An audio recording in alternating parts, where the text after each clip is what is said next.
Seja muito bem-vindo, seja muito bem-vinda a mais um episódio do Cerizecast, nosso podcast oficial aqui do Cerize. E hoje a gente vai conversar sobre o marco legal das garantias, um tema aí que veio para impactar o direito imobiliário, o próprio direito cartorário, os registros das garantias que nós temos. Para debater aqui hoje a gente está com os nossos sócios da área civil, né? A gente está com a Marilis, estamos com a Amanda também e com o Diogo. Um prazer estar aqui com vocês, pessoal.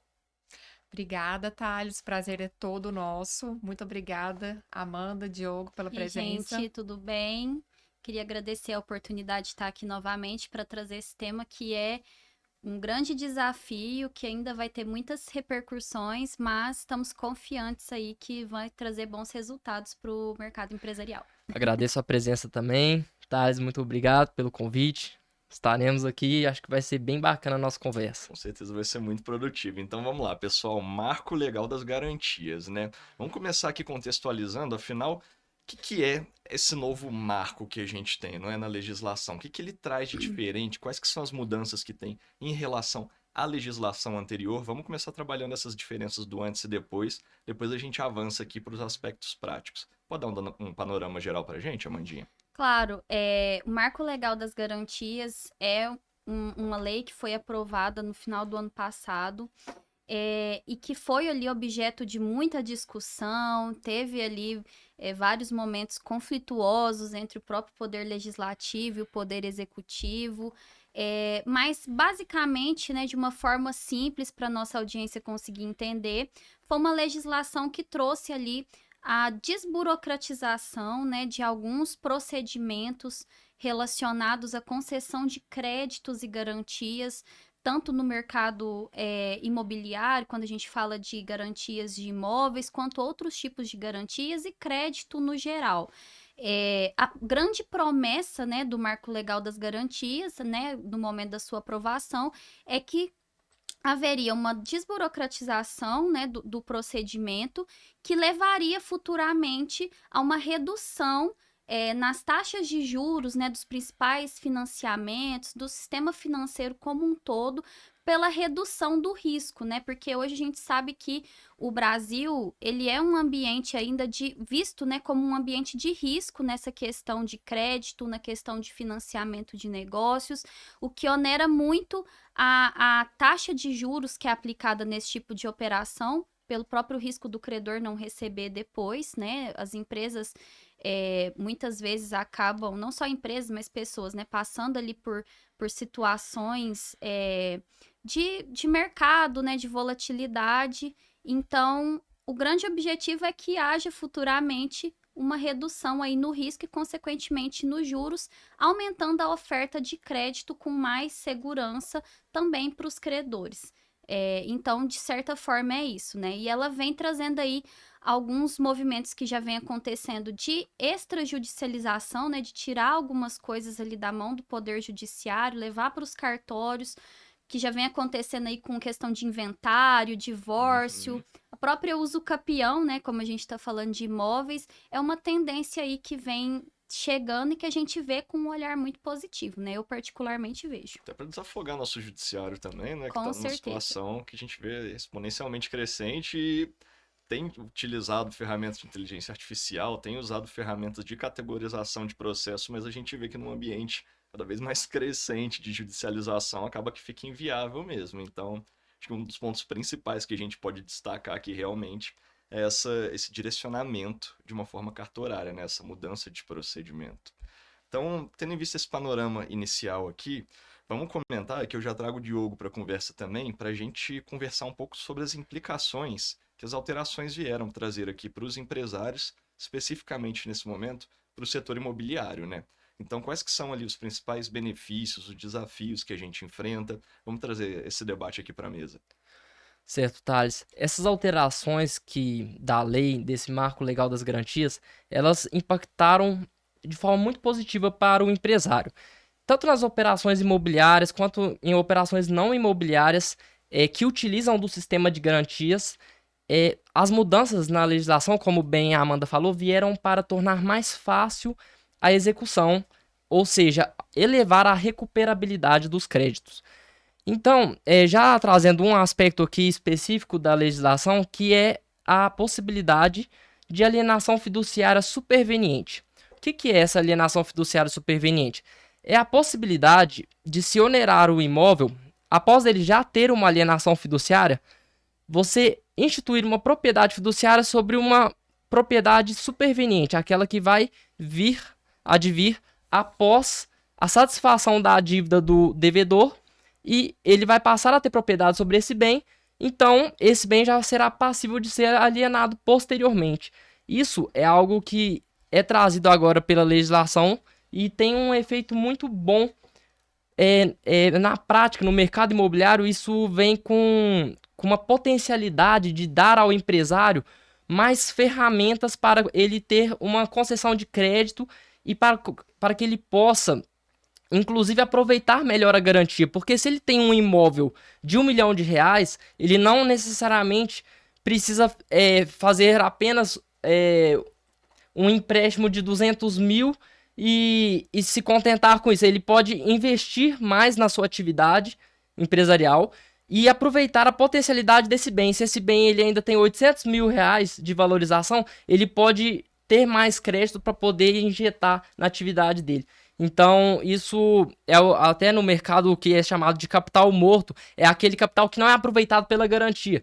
Então, se o agricultor, a pessoa que está ali na atividade da agropecuária, quiser aproveitar ali o potencial da fazenda dela e fazer um investimento, fazer vários investimentos, ela vai poder não se contentar apenas com uma pequena parcela, ela vai poder usufruir de todo aquele valor que o bem dela possui. As figuras são muito interessantes, que a gente tinha uma limitação, né? Então, a gente vê que esse marco ele vem para trazer uma liberdade maior. Eu posso jogar ali com essas garantias, eu posso usar uma estratégia melhor. Sabemos uma questão da alienação fiduciária superveniente, a gente também tem a nova figura da alienação recarregável, né? Vocês querem comentar um pouquinho mais sobre? Eu acho, assim, principalmente, né, no agronegócio, que é um setor da economia ali que sobrevive, respira o crédito, essa questão da alienação fiduciária, ela superveniente e a recarregável também, que existe essa diferença ali, né? A superveniente, ela é com outro credor, então funciona quase como se fosse uma cessão de direitos, né? Porque a alienação fiduciária, claro que a gente tem que falar os termos técnicos, a gente não pode fugir ali da questão técnica, né? Existe uma diferença entre alienação fiduciária e hipoteca. Quando você faz uma operação de alienação fiduciária, você transfere a propriedade para o seu credor, que a gente chama de propriedade fiduciária, e você mantém para você a posse, mas a propriedade não é sua. Então, por exemplo, num financiamento imobiliário, que você fez ali a aquisição de um imóvel, se você constitui uma garantia de alienação fiduciária, efetivamente o imóvel não é seu. Ele não fica no seu nome, ele fica no nome do banco. Ele só vai ser seu quando você quitar aquela dívida. A hipoteca, diferentemente, o imóvel já está no seu nome, ele já é seu e você oferece aquele imóvel como garantia de uma outra dívida. Pode ser, né, enfim, tanto com relação ao próprio imóvel quanto outro tipo de dívida. Então, nessa operação de alienação fiduciária, superveniente, né, você faz quase como se fosse uma cessão de direitos. Eu não tenho a propriedade, quem tem a propriedade é meu credor.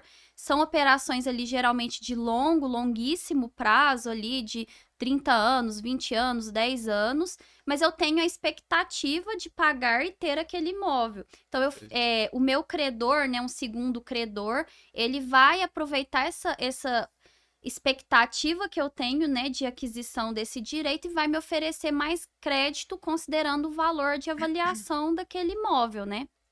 Exatamente.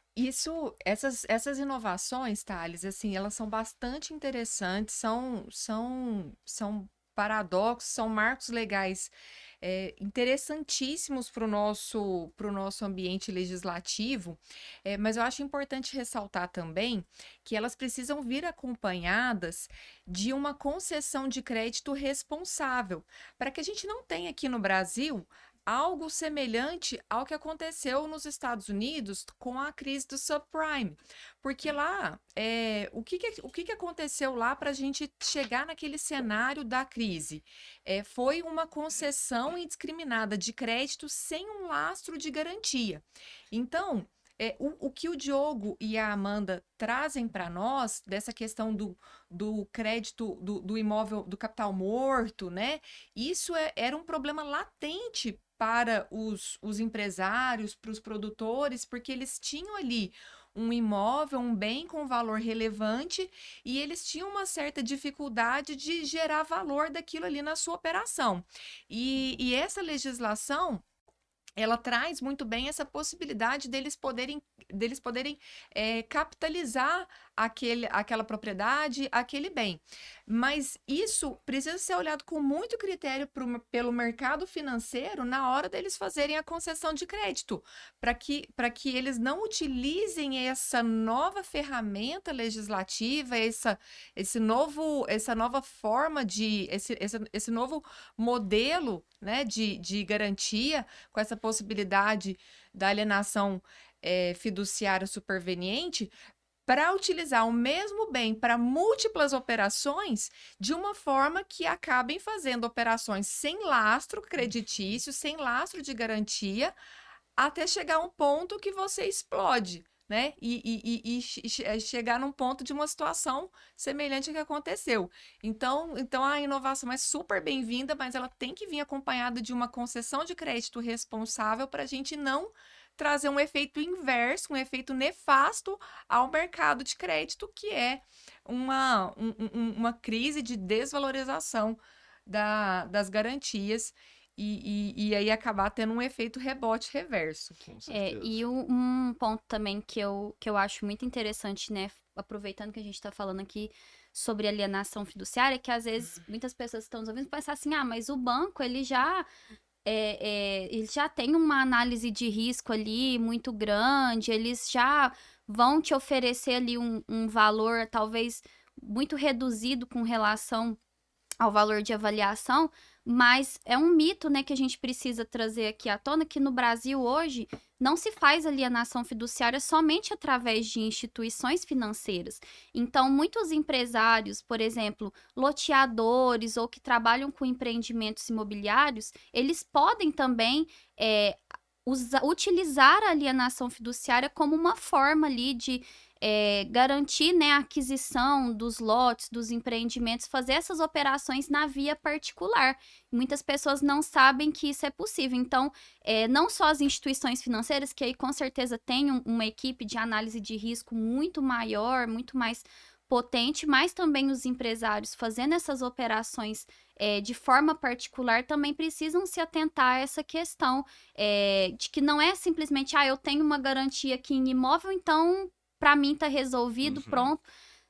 Tem que se pensar muito, né, antes também aí com questão de abertura de crédito, vendas a prazo, todas essas questões que a gente sabe que pode ser objeto de pedir uma garantia em contrapartida, precisa se fazer essa valorização, esse critério muito maior na hora da concessão do crédito, para que não haja ali um efeito rebote, na verdade, você acabe não conseguindo obter Pegando uma garantia vazia, né? Algo igual uma Exatamente. hipoteca. Hipoteca a gente já tinha possibilidade de fazer uma segunda, terceira hipoteca, mas qual que é a real expectativa que uma pessoa tem como terceiro na fila de uma hipoteca de eventualmente receber aquilo, né? Exato. Eu vejo que, assim, que pese isso ter sido trazido agora também nessa possibilidade, a gente tem alguns outros detalhes, alguns ganchos também que é importante a gente destacar.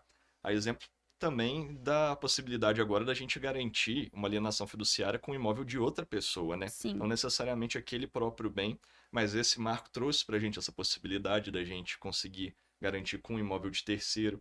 Própria questão de débitos agora também estarem incluídos nessa dívida, então eu não trago somente a perspectiva da quitação do valor originário do imóvel, né? Que a gente tinha muitas vezes um limbo que ficavam todos os débitos, todas aquelas obrigações próprio terreno que acompanhavam ali aquele imóvel. Uhum. Hoje a gente já tem uma disposição expressa nesse sentido. Então, Isso. para a gente ter a quitação daquele imóvel, a gente tem que acompanhar também, tem que quitar aqueles encargos que o acompanham. Isso foi excelente, só para aproveitar o gancho, para quem trabalha com leilão de imóveis, para pessoas que são arrematadores profissionais de imóveis.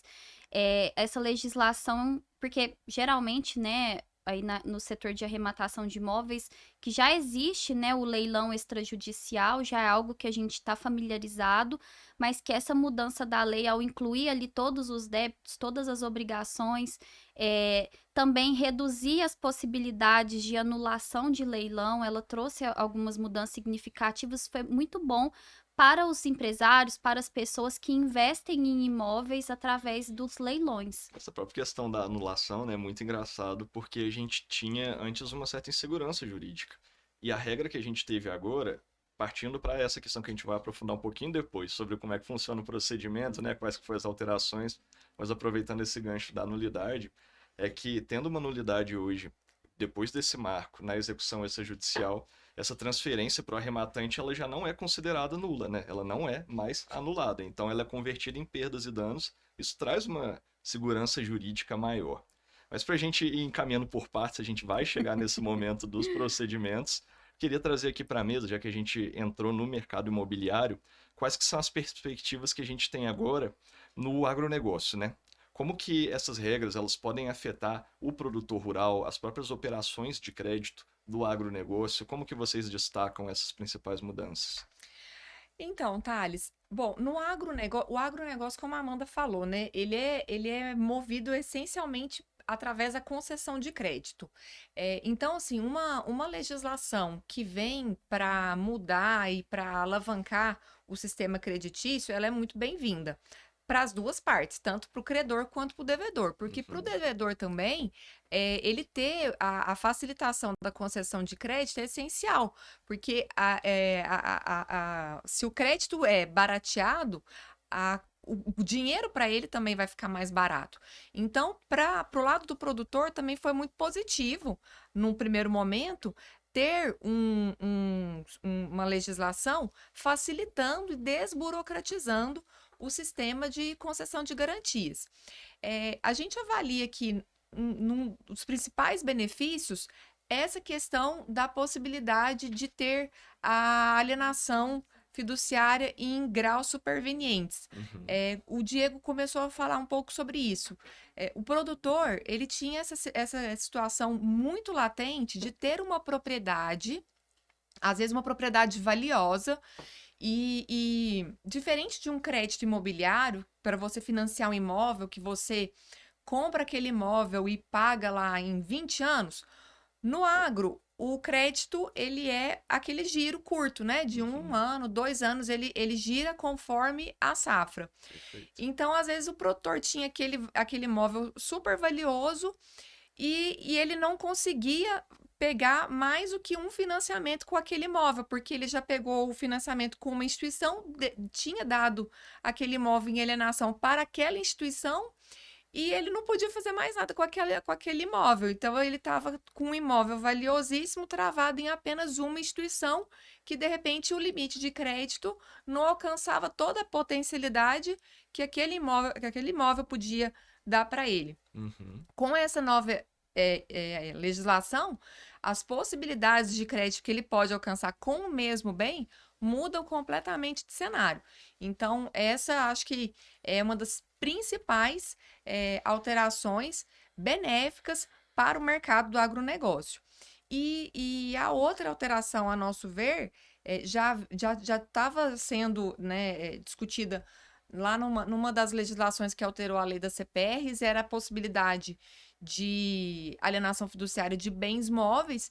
Com esse marco legal das garantias, você vê a consolidação dessa alienação fiduciária de bens móveis com a alteração do procedimento de execução dessa alienação fiduciária de bens móveis, que a gente vai falar um pouco mais adiante, e isso acaba consolidando essa forma de garantia de alienação fiduciária sobre bens móveis.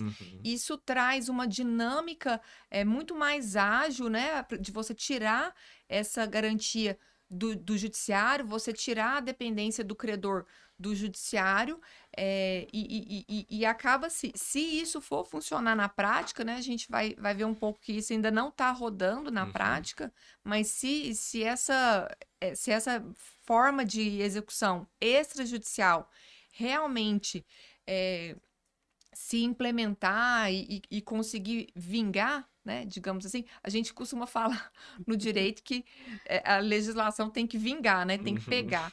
Se essa legislação pegar e realmente for funcionar esse modelo de execução extrajudicial, isso tende a baratear o crédito, porque o credor, ele vai ter uma segurança de conseguir recuperar o crédito decorrente de uma eventual inadimplência de uma forma muito mais rápida. Com certeza. Então, nesse sentido, a execução, essa legislação também foi positiva para o mercado do agronegócio. E eu queria destacar também, né, que a Marilis falou bem sobre essa vantagem que agora o agronegócio tem em relação à alienação fiduciária. Mas tem um outro lado da moeda que é uma até crítica que foi feita à legislação sobre a limitação que foi feita no campo da execução extrajudicial da hipoteca. Porque se por um lado a gente tem um avanço no campo da alienação fiduciária, o agronegócio ele é um pouco retirado do jogo na fase da execução extrajudicial da hipoteca. Por quê? A legislação ela dispõe que esse procedimento de execução extrajudicial da hipoteca, né, que já é um campo diferente do que a gente está tratando até agora, ele não se aplica à atividade do agronegócio. E aí todos ficaram por entender, né, porque essa disposição nem estava no projeto original, foi ali colocado posteriormente e foi alvo de muitas críticas. Seria uma forma de tentar dar ao produtor rural uma defesa judicial mais robusta, dar ele uma oportunidade de fazer uma defesa da sua dívida no campo judicial, né? Por que eles fizeram isso? Ficaram todos tentando entender, porque o intuito da legislação foi justamente propiciar uma concessão de crédito mais segura. E se você retira o agronegócio, que é uma área muito importante para o nosso país, parece que a gente teve aqui um certo... A gente poderia ter avançado melhor, né? A gente tem um pouco dessa sensação. Com certeza. Aqui, quando a gente fala desse campo de benefícios, né? Que a gente entrou nos benefícios para os empresários, até para o agronegócio em si, o que a gente teria... A gente tem uma expansão, eu achei muito interessante também isso nessa nova perspectiva da lei, que a gente tinha antes essa alienação fiduciária muito quadradinha, sobre bem imóvel da própria pessoa. A gente começa a ter uma discussão sobre a expansão para bens móveis, né? Muito interessante, e a lei traz para a gente também uma inovação super legal, que é a possibilidade da gente ter uma alienação fiduciária para garantir uma obrigação de fazer. Não necessariamente um bem específico, mas uma obrigação de fazer, desde que, claro, a gente tenha um valor estimado para aquilo. Então é algo para a gente ficar mais ligado também, para a gente ver como que isso vai funcionar na prática, já que é uma inovação tão grande. Eu não estou falando de um bem que pode ser avaliado com algo específico, né? Mas realmente alguma obrigação de fazer. Eu imagino que com um valor agregado extremamente alto para que tenha efetivamente uma alienação fiduciária para garantir ela. Então, junto com essas inovações, com esses benefícios que a gente tem, vamos trazer aqui para a nossa conversa, na visão de vocês, quais que são, além desses, os principais benefícios ali que os empresários eles podem esperar dessa legislação. O que a gente tem aí de risco, de desvantagens, que a gente pode conversar, aprofundar um pouquinho mais para o pessoal ficar ciente aqui? Eu acho que a gente já trouxe aí, né, bastante elementos como de benefícios, né? O barateamento, né, da concessão de crédito. E aí, não só nessa questão de imóveis ou do agronegócio, mas até mesmo de outros segmentos, né, que também demandam crédito, né, para investimento, seja um setor industrial, enfim. Pessoas que querem ali investir, que querem tomar crédito, que vão fazer uma abertura de crédito perante uma instituição financeira para capital de giro ou para, como falei, para investimento, isso vai acelerar muito o ambiente de negócio. Essa própria questão da alienação também sobre bens móveis, então a gente acompanha ali, por exemplo, no setor do agronegócio, não só o produtor rural, e nem somente os bancos, né? Hoje a gente vê que muitos setores, como as revendas, como as indústrias, por exemplo, de fertilizantes e outros segmentos ali da cadeia também do agronegócio que trabalham com a concessão de crédito, né? E que precisam também ali se resguardar para que numa eventualidade, né, de aquela safra não ter sido muito boa, porque a gente está ali sujeito, né, à questão de intempéries climáticas, mercado futuro, então pode haver uma queda muito, muito brusca, às vezes, né, do valor, e o produtor, às vezes, nem consegue, às vezes, nem se pagar, né, o gasto que ele teve com a produção. E a gente vê que todo esse processo, ele vai gerando ali várias fases da cadeia, né, de produtiva, vai trazendo esse problema. Então, isso foi um benefício, a gente enxerga com bons olhos, e com questão de desvantagem, né, a gente tem essa própria questão dos procedimentos, né, extrajudiciais que são muito mais ágeis, sim, para o credor receber o crédito, mas muitas vezes para um devedor que às vezes está diante ali de uma taxa abusiva, de uma ilegalidade dentro daquele processo de crédito, porque muitas pessoas, elas assinam um contrato muitas vezes sem ler, né? Porque determinados tipos de contrato, principalmente contrato de banco, você não vai mudar cláusula nenhuma ali, você não tem força para competir, você tá batendo na porta, ele tá te dando aquilo.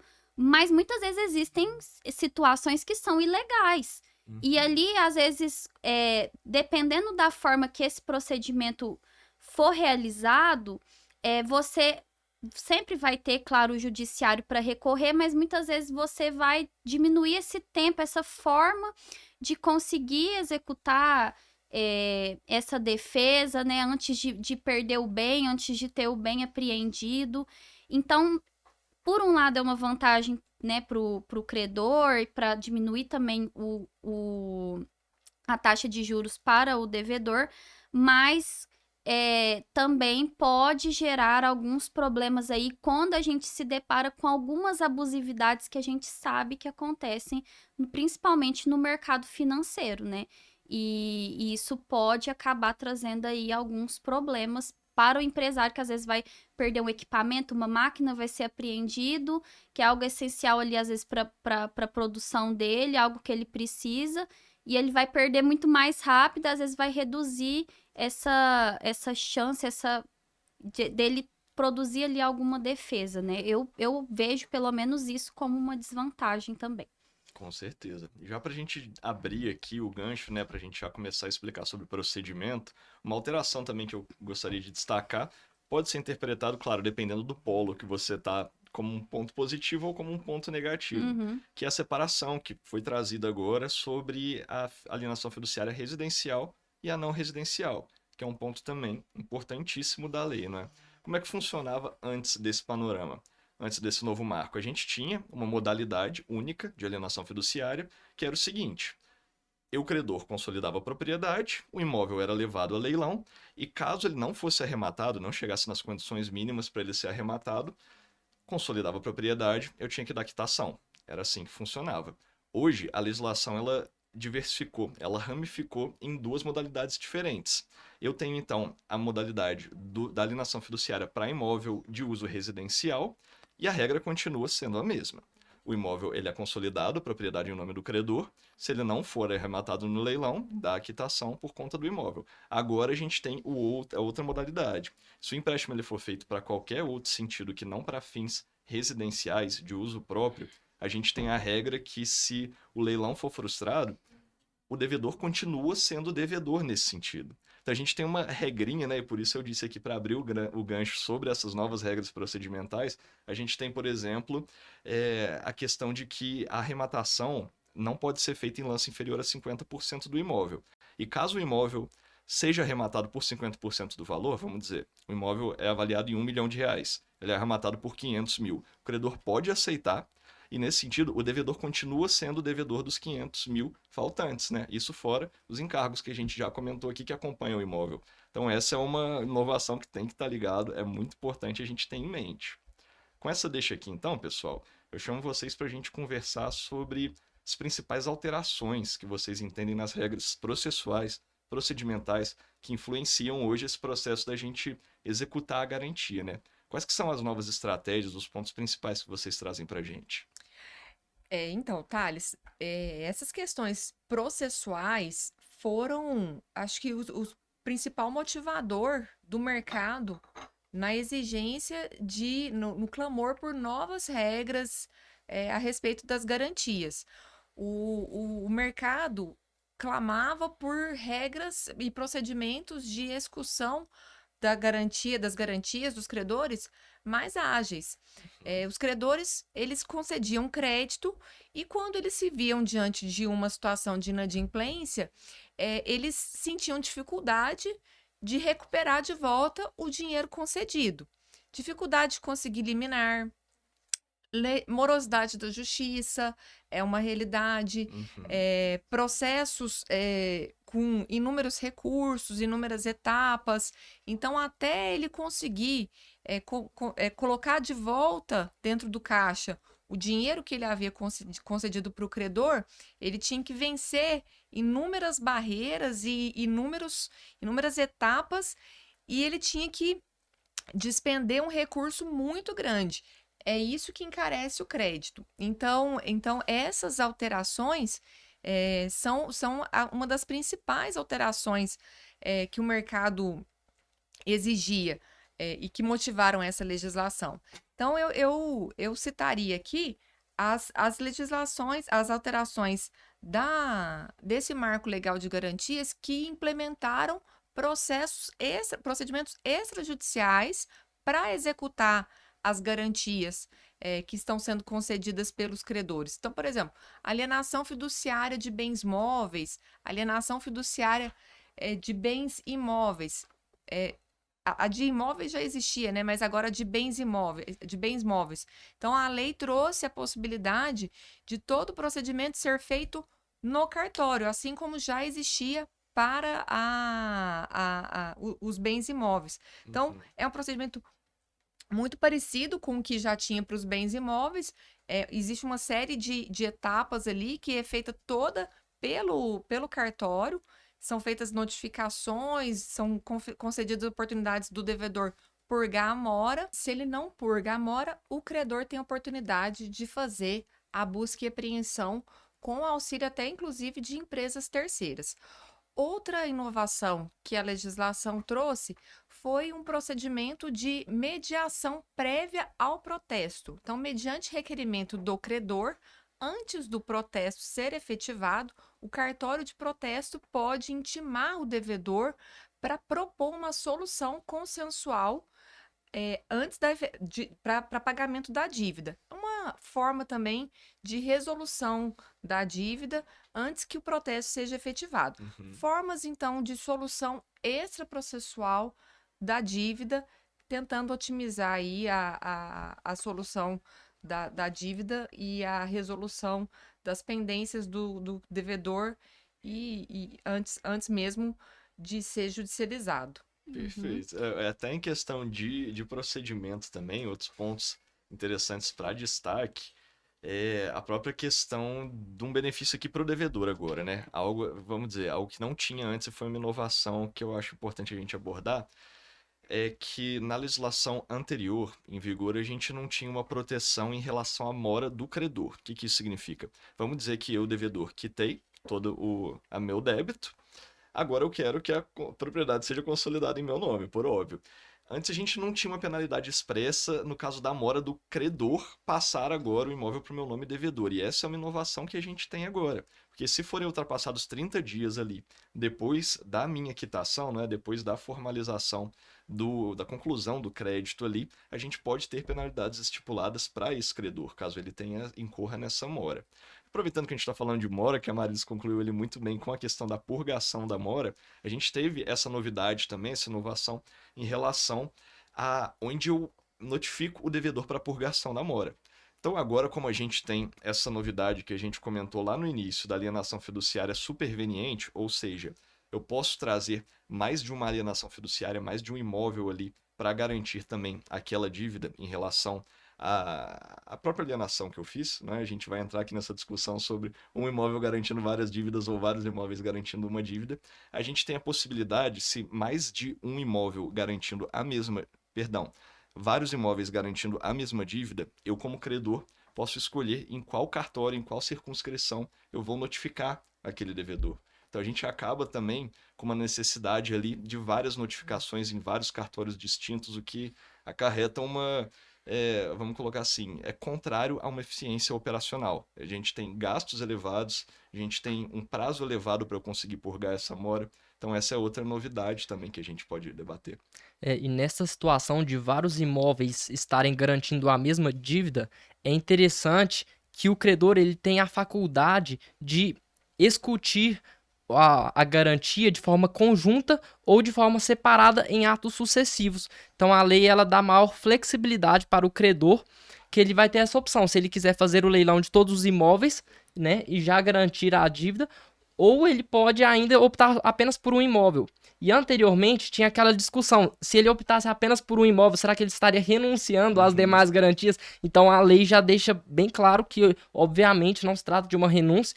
Então, justamente uma faculdade que o credor tem para discutir da forma que lhe atender melhor. Com certeza. E existe também uma situação inversa, né? De apenas um imóvel garantir várias dívidas.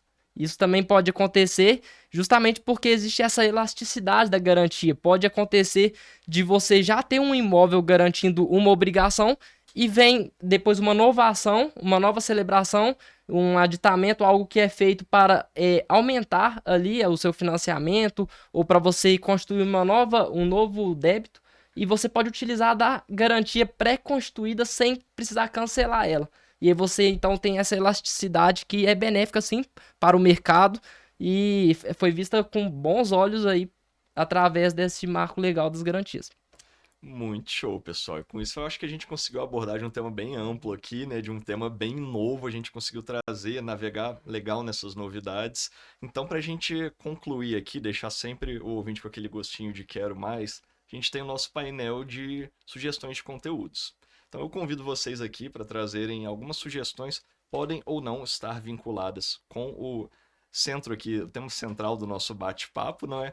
Mas que seja algo interessante que o ouvinte possa ou aprofundar mais sobre esse nosso tema, ou mesmo buscar algo para engrandecimento pessoal, engrandecimento cognitivo mesmo, intelectual. Então o que vocês trouxerem para nós, fica de bom grado.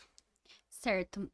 Minha indicação hoje está dentro do tema que a gente falou, que inclusive é um dos tópicos ali que a Marilis trouxe da questão da crise do subprime nos Estados Unidos, que abalou, né, o mercado em 2008, e que é o filme A Grande Aposta. É um filme que explica muito bem ali o que aconteceu, como se chegou naquele nível de crise que acarretou ali no mercado imobiliário americano, para que a gente não tenha isso no Brasil, né? Que eu acho que é o principal objetivo, por mais que tenham tido ali novas concessões, né, de melhoria e aumento do crédito, mas que é algo que a gente não deseja que chegue aqui no Brasil. A gente precisa aprender com os erros dos outros, né, do passado.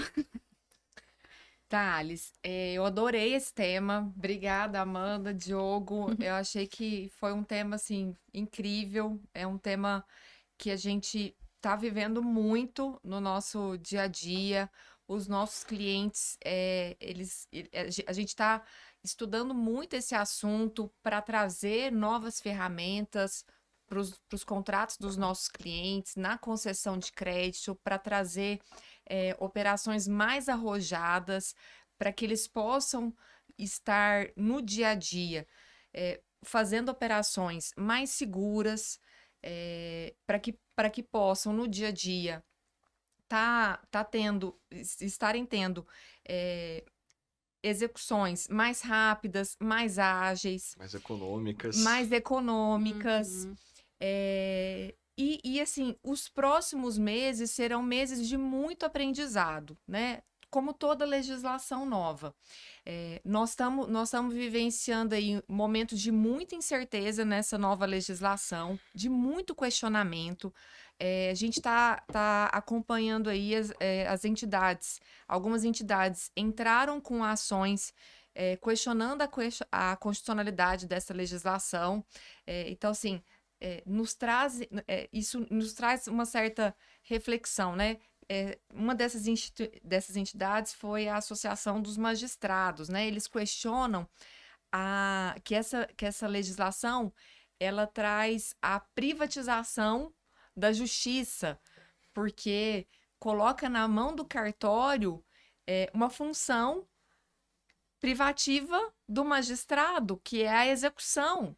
E assim, eles não estão errados, mas assim, o que a gente tem que se perguntar é assim, por que tem uma lei que tá colocando no cartório uma função que antes era da justiça? Porque existe uma insatisfação muito grande da sociedade, do mercado, com a resposta do judiciário para uma necessidade do mercado, que é a execução, que é a satisfação de uma dívida. Então, não é simplesmente questionar a constitucionalidade da legislação, é também trazer resposta para essa insatisfação muito latente da sociedade com o posicionamento, com a jurisdição que vinha sendo aplicada pelo judiciário até então, né? com a Realmente não estava tendo uma entrega, entrega. com a prestação de serviço Perfeito. da justiça, né? Da justiça até então. Então, são algumas reflexões que a gente tem se colocado no escritório ao longo desses últimos meses, e são os desafios que a gente tem tido aí nos últimos meses e os desafios que teremos nos próximos, né? Sim, com certeza. Ao aplicarmos essa nova legislação. E como dica de conteúdo, eu vou deixar aqui O Poder do Hábito, do Charles Duhigg. Isso é ótimo. Eu gosto desse livro porque eu sou uma pessoa que acredito muito na disciplina, no poder da disciplina. E esse livro traz essa metodologia, né, de como você, com algumas ferramentas, né, de métodos, né, que você aplica, mudando alguns hábitos, você muda o mundo. Você pode mudar o seu jeito de ser, hábitos que você tem para você atingir patamares que antes você acreditava talvez inatingíveis. Tanto para tudo- adquirir hábitos bons quanto para largar hábitos ruins, né? Exatamente. Então, assim, tudo tá em acreditar no seu potencial e adotar aquela disciplina para mudar de vida e atingir novos patamares. Muito show. Isso daí tá na minha listinha de leitura também. Boa. E Thales, eu também queria agradecer. Eu acho que realmente foi muito proveitosa essa nossa conversa. E aproveitando o gancho aí que a Marilis falou sobre essa questão da desjudicialização, né, e de qual que é o papel da prestação jurisdicional, as suas limitações, e esse campo dessa via extrajudicial, né, de execução, eu vou deixar como dica o voto do ministro Fux, porque apesar dessa legislação ser objeto de questionamento da sua constitucionalidade, a legislação da alienação fiduciária de bens imóveis lá de 1997 já foi objeto, né, de uma ADI.